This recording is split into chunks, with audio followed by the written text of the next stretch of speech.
ተነክ ወገኛ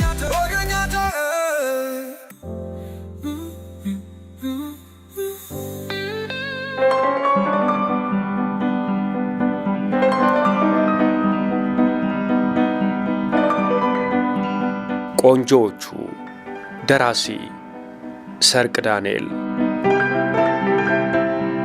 ቆንጆዎቹ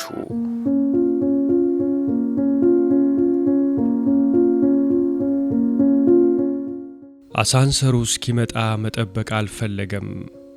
10 ደቂቃ ነው ያለው አብርሃም። ሁለቱን እየዘለለ በፎቁ ቁልቁል ተንደረደረ። ምን ነው ደና አሉት የማታው ዘበኛ ወፍራም የሌሊት ካፖርታቸውን እንደደረቡ ከተኮፈሱበት አጥር ላይ የተነሱ። ሰላም ነው። ፈጠን ብሎ መኪናው ውስጥ ገባ። መኪናውን አስነስቶ ከግቢው ወጣ። መንገዱ ጭር ብሏል። ብን የሚለው ካፊያ የመኪናውን የፊት መስታወት በጥቃቅን ነጠብጣቦች ሸፈነው። የዝናብ መጥረጊያውን ተጫነና ፍጥነቱን ጨመረ። ብሔራዊ ቲያትር አጠገብ ሲደርስ ዝናቡ ኃይል ጨምሮ የመኪናውን ጣሪያ ያቀልጠው ጀመር። ያለ ረፍት ውልብ የሚለው የዝናብ መጥረጊያ ትንፋሽ ያጠረው መሰለ። ሰዓቱን ተመለከተ። 4 ሊሞላ ጥቂት ደቂቃዎች ቀርተዋል። ዘግይቷል። ፍጥነቱን ጨመረ። ሰንጋተራ ያለው የመንገድ መብራት ቦግ ብሏል። ቀዩ የትራፊክ መብራት ከመሬቱ ላይ ሲያርፍ በዝናቡ የተዘፈቀው አስፋልት የእሳት ጎርፍ የፈሰሰበት ይመስል ደም ይመስላል። ናትናኤል ከጎንና ከጎን የሚመጣ መኪና እንዳለ ተመለከተ። መስቀልያው መንገድ ንጹህ ነው፣ አማን ነው። ቤንዚን መስጫው ላይ ቆመበት። መኪናው ቀዩን የትራፊክ መብራት አልፋ ተሽቀነጠረች። ሜክሲኮ አደባባይ እንደደረሰ ወደ ቀኝ ታጠፈና ጎኑን ሰጥቶ ወደ ቆመው ሆቴል ተጣደፈ። መንገድ ዳር ከተገተረው ሆቴል አፋፍ ሲደርስ ጥግ ይዞ ቆመ። ሞተሩን አጠፋና መብራቱን ቀንሶ ትንሹን መብራት እንዳበራ ተጠባበቀ። እልው ቢወጣለትም ዝናቡ አሁንም ሳግ ይተናነቀዋል። የዝናብ መጥረጊያው በዝግታ እላይታች ይላል። የፊት መስታወቱ በገዛ ትንፋሹ በጉም ተሸፍኗል። እጁን ሰዶ ወለወለው። ዙሪያውን ተመለከተ። የሆቴሉ ደንበኞች ያቆሟቸው ጥቂት መኪናዎች ከፎቁ ስር በተርታ ተኮልኩለዋል። መንገዱ ጭር ብሏል። ከመንገዱ ባሻገር ጥጉን ይዛ አንድ ሲትሮይን ቆማለች። አብርሃም የለም። አሌ ቀጥል አለ የአረብ ገጽታ ያለው ከሲትሮይኗ መሪ ኋላ የተቀመጠው ሰው በፈረንሳይኛ። አስታውስ፣ ጊዜ አትውሰድ፣ መስኮቱን አንኳኳ፣ ዝቅ እንዳደረገ አንድ ብቻ ክተትለት፣ መኪናውን አዙሬ እጠብቅሃለሁ። አጠገቡ የተቀመጠው ጥቁር ሰው ጭንቅላቱን በስምምነት ነቀነቀ። ከደረበው ካፖርት የጎን ኪስ ውስጥ ሽጉጥ አወጣና በግራ እጁ ይዞት የነበረውን ቱቦ የመሰለ የድምፅ ማፈኛ ገጠመለት። በአውራ ጣቱ የሽጉጡን መዶሻ ወደ ኋላ መልሶ የሲትሮይኗን በር ከፍቶ ወጣ። ዝናቡ ይሁን ወይ አለቅጥ የረዘመው ቁመቱ ሰውየው ከትከሻው ጎበጥ ያለ ነው። በቀኙ የያዘውን ሽጉጥ በካፖርቱ የጎን ኪስ ውስጥ ሸጉጦ መንገዱን ተሻግሮ አነስተኛ መብራቷን እንዳበራች ወደ ቆመችው 131 ፊያት አመራ። ዝናቡ ይወርዳል። የዝናብ መጥረጊያው ሳይሰለች ከወዲያ ወዲህ ይንቀዠቀዣል። ናትናኤል የመኪናውን ትንሽ መብራት ሳያጠፋ አይኖቹን በሰፊው ከፍቶ የሆቴሉን በር ይመለከታል። ዝናቡ ብን ይላል። አብርሃም የለም። ድንገት የመኪናው መስኮት ሲንኳኳ ተሰማው። ናትናኤል ፊቱን መለስ አድርጎ ተመለከተ። በዝናቡ ነጠብጣብ በተሸፈነው መስኮት ውስጥ የታየው ግን የተሰባበረና የተወለጋገደ ምስል ነበር። ቢሆንም የሰው ቅርጽ መሆኑ ይለያል። አብርሃም ናትናኤል እጁን ሰዶ መስኮቱን ዝቅ አደረገ። የዝናብ ካፖርት ደርቦ ብን ብን በሚለው ዝናብ ውስጥ የቆመው ሰው አብርሃም አለመሆኑን ወዲያው ተረዳ። ደነገጠ። ስተቱ ትዝ አለው። ያጠፋው ጥፋት ፊቱ ላይ ድቅና አለበት። አቤት አለ የሚከተለው እየታወቀው። መንጃ ፍቃድ አለው ትራፊክ ፖሊሱ ሰላምታ ከሰጠው በኋላ። የሰንጋ ተራን የትራፊክ መብራት ጥሶ ሲያልፍ ነበር ጥግ ይዞ የነበረ ሞተረኛ ትራፊክ ፖሊስ ሞተር ብስክሌቱን አስነስቶ በዝናቡ ውስጥ የተከታተለው። ናትናኤል ደረቱ እንዳበሰ ሹራብ፣ ድፍን ሹራብ፣ መንጃ ፍቃዱስ ኮቱ ኪስ ውስጥ። የሚከተለው ጭቅጭቅ ሲታሰበው ጭንቅላቱን ይፈልጠው ጀመር። ይቅርታ ወንድም፣ ችግር ገጥሞኝ የሚለው ጠፋው ናትናኤል። መንጃ ፍቃድ ጌታዬ፣ ፈርጠም አለ ትራፊክ ፖሊሱ። ናትናኤል መኪናው ውስጥ ተኮፍሶ መደራደሩ እንደማያዛልቀው ሲረዳ ቀልጠፍ ብሎ በሩን ከፈተና ከመኪናው ወረደ። ትራፊክ ፖሊሱ ወደ ኋላው አፈግፍጎ በዝምታ ይመለከተው ጀመር። ወንድም፣ ችግር አጋጥሞኝ ድንገት ከቤት ቸኩዬ ነው የወጣሁት። መብራቱንም የጣስኩት ለዚህ ነው። ይቅርታ አድርግልኝ። ወደ ጎን ሸፈፍ ሸፈፍ እያለ የሚዘንበው ዝናብ ፊቱን አለው። በመጀመሪያ መንጃ ፍቃድዎን ጌታዬ። እሱን ነው እኮ የምልህ። አየህ፣ ቸኩዬ ስወጣ መንጃ ፍቃድ የለዎትም? በጨለማው ውስጥ ትራፊክ ፖሊሱ ፈገግ ያለ መሰለው። አለኝ እቤት ረስቼው ስለወጣው ነው። ናትናኤል በራሱ ተናደደ። እሺ ጌታዬ፣ ወደ ጣቢያ ሄደን ብንነጋገር ይሻላል። ቆይ እንደሱ አይደለም፣ ረጋ በል እንጂ። ይቅርታ ጌታዬ፣ ጊዜ ባናጠፋ ይሻላል። ዝናብ ውስጥ ነው ያለ ነው። መጀመሪያ የምልህን ስማኝ አለ ናትናኤል ሳይታወቀው ንዴት የገዛ ህሊናውን እየሰለበው። እዚህ ድረስ መጥቶ አብርሃምን ሳያገኝ ሊሄድ አይችልም። በፍጹም አብርሃም አንድ አይነት ችግር ገጥሞት እንደሆነስ። ይው ምን መሰለ፣ ጠጋ አለ ናትናኤል ወደ ትራፊክ ፖሊሱ። የሚበጀው መለማመጥ ነው። ረጋ ብሎ ማባበል፣ ክንዱን ያዝ አድርጎ እሽሩሩ ማለት። በህግ አምላክ አለ የትራፊክ ፖሊሱ። ናትናኤል ሲጠጋው ወደ ኋላ አፈግፍጎ እጁን ወገቡ ላይ ወደ አንጠለጠለው መሳሪያ እየሰደደ፣ ቀጥል ማለት ቀጥል ነው። ናትናኤል መኪናው ውስጥ ገብቶ ሞተሩን አስነሳና ወደ መንገድ ገባ። ሮጥ ብሎ የሞተር ብስክሌቱ ላይ ጉብ ያለው የትራፊክ ፖሊስ ፍጥነት ሰጠት አድርጎ ከጎኑ እየሄደ ያናግረው ጀመር። ቀስ እያልክ አሽከርክር፣ እዚሁ ነው የምንሄደው፣ 5ኛ ፖሊስ ጣቢያ። ናትናኤል የመኪናውን መስኮት ዘጋበት። ከፖሊስ ጣቢያው ደጃፍ እንደደረሱ ናትናኤል ከአጥሩ ውጭ መኪናውን አቁሞ ሲወርድ ትራፊክ ፖሊሱ ቁልፉን ተረከበው። ውስጥ እንግባ አለ ትራፊክ ፖሊሱ በቅንድቡ ወደ ጣቢያው መግቢያ እያመለከተ። ናትናኤል ፊት እየቀደመ ተከታትለው ወደ ጣቢያው አመሩ።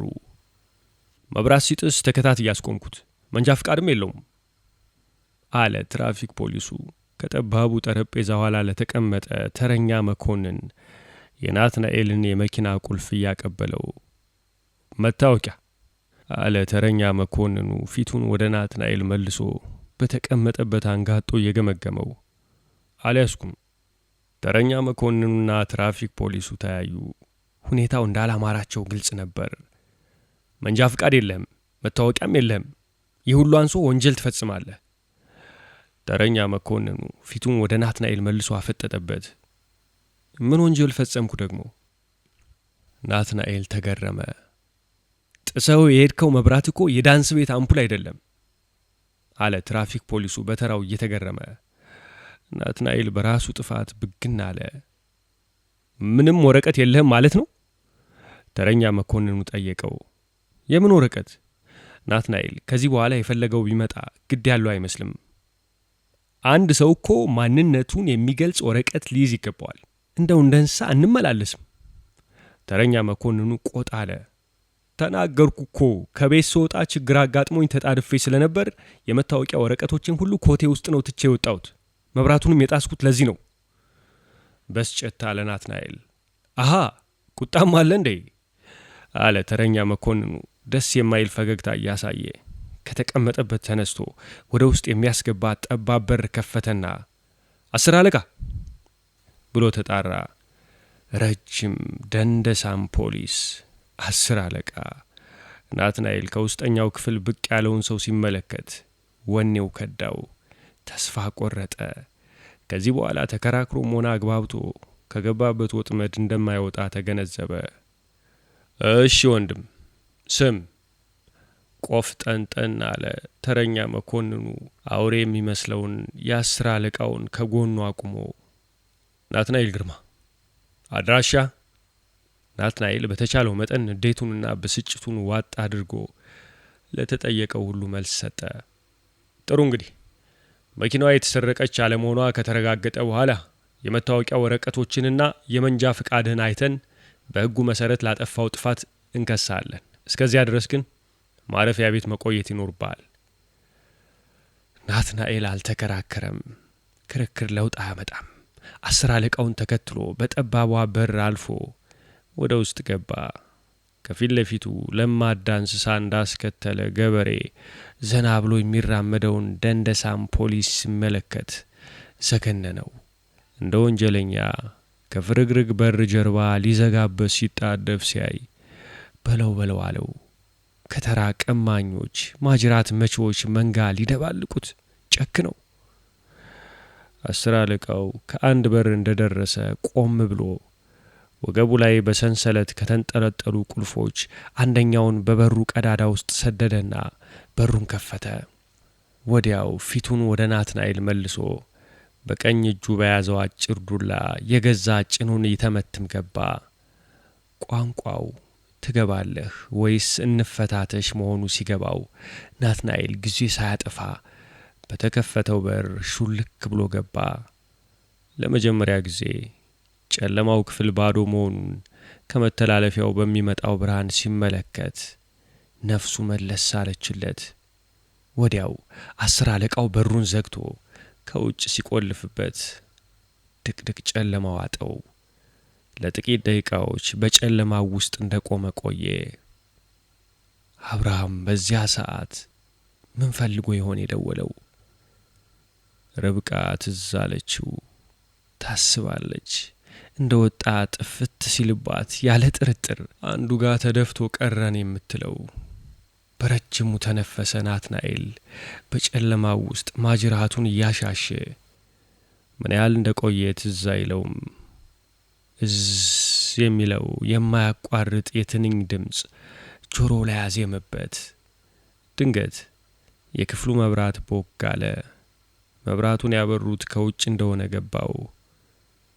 በጊዜ ጥግህን ያዝነው ነገሩ ብሎ አሰበ። በጠባቧ ክፍል ውስጥ ለአይን የሚስም ምንም ነገር አይታይም። ከወዲያ ጥግ ከበሩ ትይዩ በስነ ስርዓት የተነጠፈ ጠባብ አልጋ አለ። ይኸው ነው።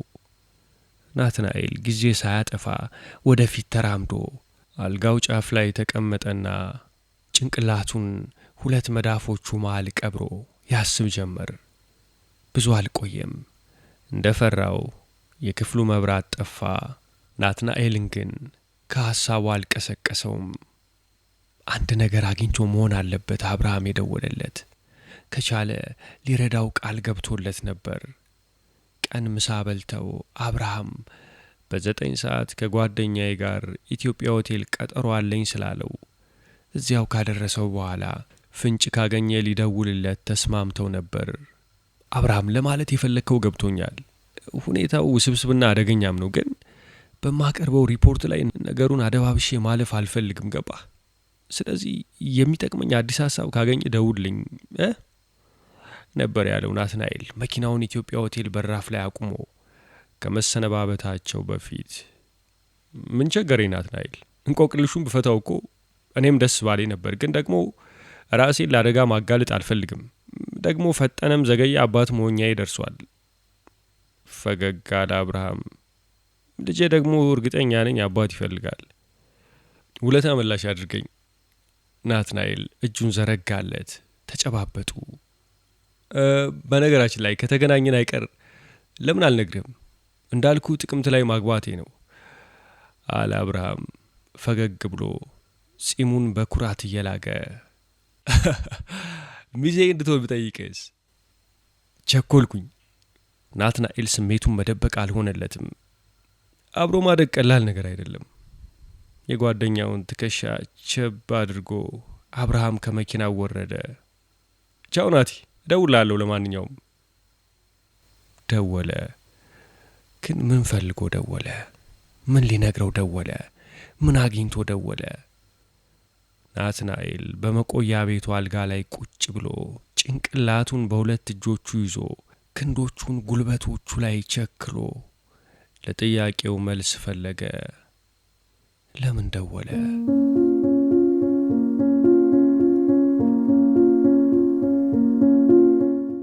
ስልኩ ሲያቃጭል ጋለል ካለችበት ፎቴ ላይ በርግጋ ተነሳች። በመጨረሻ ሸለብ አድርጓት ነበር። ሌሊቱን ቁጭ ብላ ነበር ያደረችው። ማታ እንደሄደ ቶሎ ይመለሳል ብላ ስላሰበች ተመልሳ አልጋ ውስጥ ገብታ ተኛች። ብንን ስትልና ሰዓቷን ስትመለከት ከሌሊቱ 7:10 ነበር። ዞር ብላ ከጎኗ ተኝቶ እንደሆነ በጨለማው ውስጥ አልጋው እንዳሰሰችው አልተመለሰም። መብራቱን አብርታ ድጋሜ ሰዓቷን ተመለከተች። ልክ ነች። ከ3 ሰዓት በላይ ሆኖታል ከሄደ። ቅንድቦቿን አጠጋግታ ለማሰብ ሞከረች። እስካሁን እንዴት ይቆያል? ችግር አጋጥሞት ይሆን አብርሃም? ታዲያ ችግር ቢያጋጥመውስ እንዴት ደውሎ እንዲህ ነው አይላትም? ርብቃ አልጋው መሃል ቁጭ ብላ ታወጣ ታወርድ ጀመር። እሱ ራሱስ እንደዚያ ተቻኩሎ ሲሄድ አደጋ ገጥሞት እንደሆነስ? ገብርኤልዬ። ሆዷ ውስጥ ያለው ልጅ የተላወሰ መሰላት። ዳበስ አደረገችው ሳይታወቃት። ስጋት ይጠረጥራት ጀመር። ግን እኮ ከዚህ ተኝታ ቢደውልም እኮ አትሰማውም። እስካሁንስ ደውሎ አቅቶት እንደሆነስ? ፈጠን ብላ ብርድ ልብሱን ከላይዋ ላይ ገፋ ከአልጋው ተነሳች። ፒጃማዋ ላይ የጠዋት ልብሷን ደረበችና ወደ ሳሎን ገባች። ከስልኳ አጠገብ ፎቴ ላይ ተቀመጠችና አይኖቿን ከፊት ለፊት ካለው የናትናኤል ፎቶግራፍ ላይ አሳረፈቻቸው። ምን ሆኖ ይሆን? እንዴት አይደውልም? ሰው ያስባል ማይል? ሰዓቷን ተመለከተች። 7:20 ጊዜው እየተሸረሸረ ሌሊቱ እየተናደ በሄደ ቁጥር የርብቃም ሆድ እየተከፋ ሄደ። 2 መታጠቢያ ቤት ደርሳ ተመለሰች። እውነት በጤና ይሆን? ሰዓቷን ተመለከተች። 9:15 ክፉ ታሰባት። ቀስ ብለን ዳ ሲሉት አይሰማ፣ በዛ ዝናብ ሲሮጥ ገብርኤልዬ። ሰዓቷን ተመለከተች። 9:20 ሌሊቱ እየሸሸ ንጋቱ እየቀረበ ሄደ። ናትናኤል አልተመለሰም፣ አልደወለም። ስልኩ መልሶ አንባረቀባት። ፈራችው። 3ኛ ጊዜ እሪ ያለ ፈጠን ብላ ነሳችው። ሃሎ አሎ፣ ርብቃ። እናቴ ደህና ነህ? አለች ድምፁን ስትሰማ። ደህና ነኝ ርብቃ። ትንሽ አታስብም? ሰው ያስባል ብለህ? አቋረጠችው። የአገር ንዴት ጉሮሮዋ ውስጥ ተማገደ። የፎይታና የመረጋጋት ስሜት ሰውነቷን ሲወረው ሳይታወቃት አይኖቿ በእንባ ተሞሉ። ርብቃ ስሚኝ፣ ችግር አጋጥሞኝ ነው። ቆይ ርብቃ ስሚኝ አለ ድጋሚ ልታቋርጠው ስትል ተሽቀዳድሞ። ርብቃ 5ኛ ፖሊስ ጣቢያ ነኝ። ፖሊስ ጣቢያ? ጮህ አቋረጠችው። የሰማችውን ማመን አልቻለችም። ታስሬያለሁ ነው የምትለኝ? ደነገጠች። ፖሊስ ጣቢያ? ፖሊስ? ሌባ? ለአንድ አፍታ የእሷን ናትናኤል የፊጥኝ አስረው ጸጉሩን ላጭተው እየገፈተሩ ከወረበሎች ታዛ ሲደባልቁት ታያት። ርብቃ እባክሽ ረጋ ብለሽ አዳምጪኝ። ማታ መንጃ ፍቃድ ረስቼ ስለወጣው ነው እዚያ ያሳደሩኝ። ይልቅ መታወቂያዬንና የመንጃ ፍቃድን ይዘሽልኝ ነይ። የመኪናዋን ልብሬም እዚያው ታገኘዋለሽ። ታውቂዋለሽ አይደል 5ኛን? ማንን? 5ኛን። 5ኛ? ግራ ገባት ርብቃ። 5ኛ ፖሊስ ጣቢያ። ናትናኤል ትግስቱን ልቅ አለበት። የት ነው? አላውቀውም ናቲ። ሜክሲኮ አደባባይ ጋር ከደረስሽ በኋላ ርብቃ ከየት ወዴት ልብሷን እንደቀያየረች ትዝ አይላትም። ውሸቱን ነው፣ መንጃ ፍቃድ ረሳ ተብሎ እስር ቤት አይገባም። ውሸቱን ነው፣ አንድ ነገር አለ። ሆዷ ተንጓጓባት። መታጠቢያ ቤት ቶሎ ቶሎ ቀሚስ በጭንቅላቷ ጫማዎቿ ውስጥ ዘላ ገባች። ቶሎ ቦርሳዋን ይዛ ወጣች። የአፓርትመንቱን በር ከውጭ ስትቆልፍ የረሳችው ትዝ አላት። መንጃ ፍቃድ፣ መታወቂያ፣ የናቲ። በሩን ከፍታ ገባች። ወደ መኝታ ቤት ሩጣ የራስጌ ኮሜዲኖ ፈተሸች። የለም። መሳቢያውን ስባየች። የለም። ቆም ብላ አሰበች። የት ነው አስቀምጦ ሄደው? ቁም ሳጥኑ። ራመድ ብላ ቁም ሳጥኑን ከፈተች። የላይኛው መደርደሪያ፣ የመሃለኛው፣ የታች። የለም። ርብቃ ግራ ገባት። መኝታ ቤቱ መሃል ቆማ ቀረች። ዙሪያውን ተመለከተች። የት ነው ያስቀምጠው? ኮቱ አነሳችው። ኡፍ! የገንዘብ ቦርሳውን አወጣች፣ ከፈተችው። ሳንቲሞች ተዘረገፉ፣ ቅጭልጭል እያሉ በየስርቻው ተበተኑ። መታወቂያ ወረቀት፣ አዎ። የመንጃ ፍቃድ፣ አዎ። ሮጣ ወጣች። መንገዱ ጭር እንዳለ ነው። ታክሲ ተሳፍራ 5ኛ ፖሊስ ጣቢያ ደረሰች። ምንድን ነው አላት በር ላይ የቆመው ፖሊስ እጆቹን ከኪሱ ሳያወጣ። ስልክ ደውለው ጠርተውኝ ነው፣ ልግባ። ማንን የፈለግሽው? ሰው እዚህ አደረ አለች ርብቃ እስረኛ ማለቱ ሲቀፋት። እስረኛ ነው? ናቲክ ሴሪይል። ታዲያ እንደሱ አትይም፣ ግቢ አለ ጭንቅላቱን ወደ ጎን መታ አድርጎ።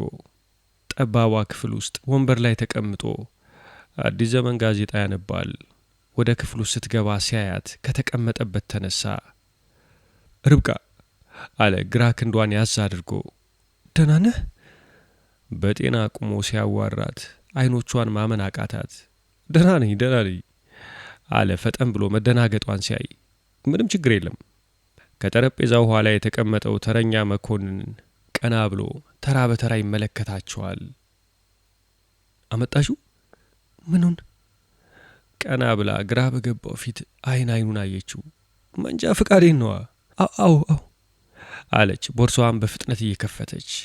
ከውስጥ የገንዘብ ቦርሳውን አውጥታ ሰጠችው። ይሄው አለ ናትናኤል የመንጃ ፍቃዱን፣ ሊብሬውንና መታወቂያ ወረቀቱን ከቦርሳው ውስጥ አውጥቶ ከተረኛ መኮንኑ ፊት ጠረጴዛው ላይ እየከመረ። ተረኛ መኮንኑ የመታወቂያ ወረቀቶቹን ተራ በተራ ከተመለከታቸው በኋላ ከመሳቢያው ውስጥ ትራፊክ ፖሊሱ ትቶለት የሄደውን የመጥሪያ ወረቀት አውጥቶ የመታወቂያ ወረቀቱን ከሊብሬና መንጃ ፍቃዱ ጋር አቀበለው። በሆነው እንደተከፋ ይገባኛል፣ ግን እኛም ምርጫ ስለሌለን ነው። አየህ፣ ሌባውንና ጨዋውን መለየት ያስቸገረበት ጊዜ ነው። በዚህ ሰዓት ያለ መታወቂያ ያለ መንጃ ፍቃድ መብራት እየጣስክ ስትከንፍ ደግሞ መጠርጠር ይገባናል። ለማንኛውም አዝናለሁ በአጋጣሚው። ድንቅ ዲስኩር አለ ናትናኤል በልቡ መታወቂያ ወረቀቶቹን እየተቀበለ። ይህን ይዘህ ያው ትራፊክ ጽሕፈት ቤት ቅረብ አለ ተረኛ መኮንኑ የመጥሪያ ወረቀቱን እያቀበለው። መልስ አልመለሰም ናትናኤል። ጥፋቱ ሁሉ የእርሱ የራሱ መሆኑ ግልጽ ብሎ ቢታየውም ቅጥ ያጣ ንዴቱን መሸፈን አልተቻለውም። የርብቃን ክንድ ያዝ አድርጎ ከጣቢያው ወጣ።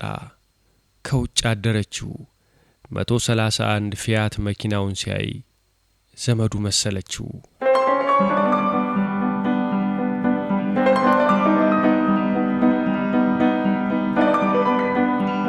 ቆንጆዎቹ። ደራሲ ሰርቅ ዳንኤል። ቆንጆዎቹ